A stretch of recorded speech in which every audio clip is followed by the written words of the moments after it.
సాధారణంగా సీజన్ మారుతుంటే వాతావరణంలో మార్పులు చోటు చేసుకుంటాయి.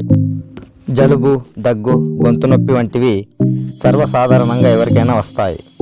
దీంతో ఈ అనారోగ్యాలను తగ్గించుకునేందుకు చాలామంది ఇంగ్లీష్ మెడిసిన్ను వాడుతుంటారు. అయితే అలా ఆ మెడిసిన్ను ఇష్టం వచ్చినట్లు వాడితే ఎప్పటికైనా ముప్పు తప్పదు. ఈ క్రమంలోనే అలాంటి బాధకు గురి కావాల్సిన అవసరం లేకుండానే మనం ఇంట్లో ఉండే సహజ సిద్ధమైనటువంటి పదార్థాలతోనే పైన చెప్పిన అనారోగ్య సమస్యలను తగ్గించుకోవచ్చు. అది ఎలాగో ఇప్పుడు తెలుసుకుందాం. నంబర్ 1, చిటికెడు వామును తీసుకొని బాగా నలపాలి. దాన్ని దవడాన పెట్టుకొని చప్పరిస్తూ ఉంటే దగ్గు, జలుబు, గొంతు నొప్పి వంటి సమస్యలు వెంటనే పోతాయి. నంబర్ 2, రోజుకు 3 పూటల కొన్ని తులసి ఆకులను తీసుకొని బాగా నమిలి ఆ రసం మింగుతూ ఉంటే దగ్గు, జలుబు, గొంతు నొప్పి వంటి సమస్యలు తగ్గిపోతాయి.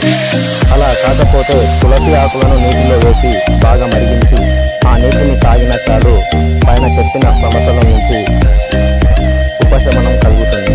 నెంబర్ 3, 1 టీ స్పూన్ దాల్చిన చెక్క పొడి, 1 టీ స్పూన్ తేనెలను తీసుకొని బాగా కలిపి ఆ మిశ్రమాన్ని అలాగే చప్పరించాలి. ఇలా రోజుకు 3 సార్లు తీసుకుంటే జలుబు, దగ్గు, గొంతు నొప్పి తగ్గుతాయి. నంబర్ 4, చిన్న అల్లం ముక్కను బుగ్గన పెట్టుకొని చప్పరించాలి. లేదా అల్లం ముక్కను నీటిలో వేసి మరిగించి ఆ నీటిని తాగిన చాలు అనారోగ్య సమస్యల నుంచి ఉపశమనం కలుగుతుంది. నంబర్ 5, తేనె, అల్లం రసం, నిమ్మరసంలను 1 టీ స్పూన్ మోతాదులో తీసుకొని బాగా కలిపి సేవించాలి.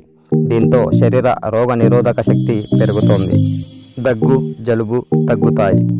నంబర్ 6, తేనె, మిరియాల పొడిలను 1 టీ స్పూన్ మోతాదులో కలిపి తీసుకుంటే దగ్గు తగ్గుతుంది.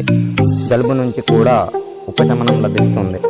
నంబర్ 7, 1 గ్లాసు గోరువెచ్చని పాలల్లో చిటికెడు పసుపు వేసి కలిపి దాన్ని తాగిన చాలు దగ్గు, జలుబు, గొంతు నొప్పి మాయమవుతాయి. నంబర్ 8, వేడి నీటిలో కొద్దిగా తేనె, నిమ్మరసం వేసి కలిపి తాగితే జలుబు, దగ్గు మాయమవుతాయి.